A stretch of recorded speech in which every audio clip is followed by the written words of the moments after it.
mouse deer and hunting dog. One day, in a dense forest, a hunter caught a male mouse deer. At that time, the hunter's pet dog helped find the deer in the middle of the forest. The mouse deer is really fit to eat. He is plump and healthy with shiny brown fur. He is not too young or too old either. The meat must be very thick and tasty, perfect for dinner dishes. The hunter tied the forelegs of the deer and immediately carried him into the house. Arriving at the hunter's house, the mouse deer was released in a large cage made of sturdy wood, while the hunting dog was tied not far from the cage. Day before night, the hunter was busy preparing ingredients for making mouse deer soup. He sliced carrots, potatoes, washed the herbs, and started boiling water. Kantil, who witnessed the hunter's cooking, began to fear. His body was shaking, worried that his story really ended in the mouths of hungry hunters. But the mouse deer tried to calm his heart. Kantil racked his brain hard until he finally found an idea. Hey Hunter, I'm so thirsty. May I have some water, please?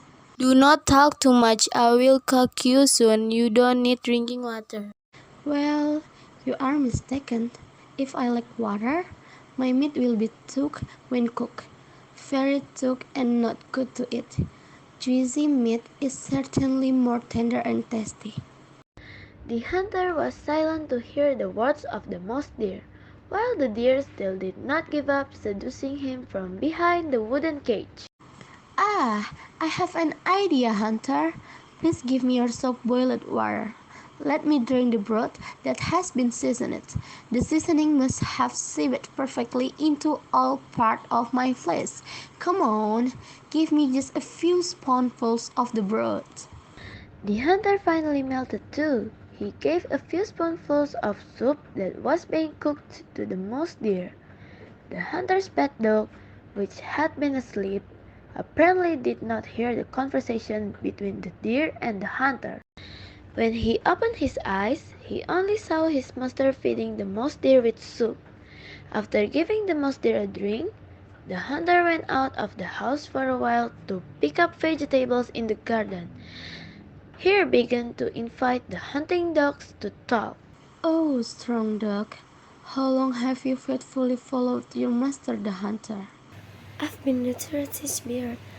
It's been about 5 years. I am happy to follow my master because I am often invited to hunt in the forest. Ah, you stupid dog. What's so fun? Every day you are only given rice and leftovers like this, right? Even though you've helped him hunt for 5 years, he really doesn't appreciate you. Hearing the deer's words, the hunting dog was silent. Do you know what your master said to me earlier? He said that he would cook for you. Impossible. My lord loves me very much. You don't believe me? Your master also said that you are getting old. You move slowly and you love to sleep. Ah, what you say is true. You were so sound asleep that you didn't hear our conversation. Master is tired of looking after you. They say you eat a lot and you are getting lazy. He plans to cook you tonight and eat your flesh because I will replace you as his pet. You're lying, mouse dear. Master is not like that. He couldn't have done that to me. What lies? You saw for yourself that your master fed the soup to me. He made me taste the soup because he wants to know if the taste is right and match you meat later. No, that can't be happening. I have always served him. Why do I have to cook? You must be lying. The hunting dog began to get emotional hearing the mouse deer's words. Please, do not be angry. I don't want to be your master's pet either. I prefer to live in the forest, but if your master wants it that way, what can I do? I'm still trapped here. The hunting dogs began to be consumed by the mouse deer's instigation. His heart was so jealous. to hear the story of the mouse deer. He hoped that he would get special treatment, not the mouse deer who had just been caught from the forest. With all their might, the hunting dogs ran until the leashes came off. The dog crashed into a wooden cage where the mouse deer was in a cage. It also used its sharp teeth to damage the cage. Not long after, the wooden cage began to open. The mouse deer took advantage of the opportunity to immediately escape and run into the forest.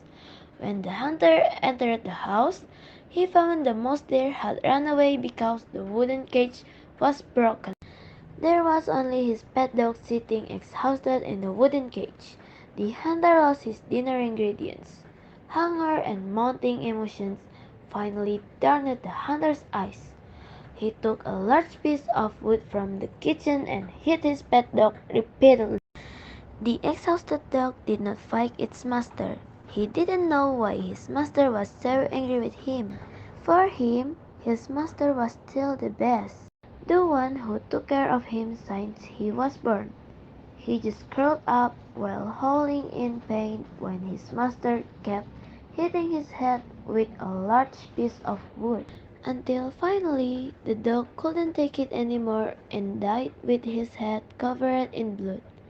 When the dog stopped moaning, the hunter suddenly realized what he had done. However, regret is of no use. The hunter lost his dinner menu and his best friend in an instant.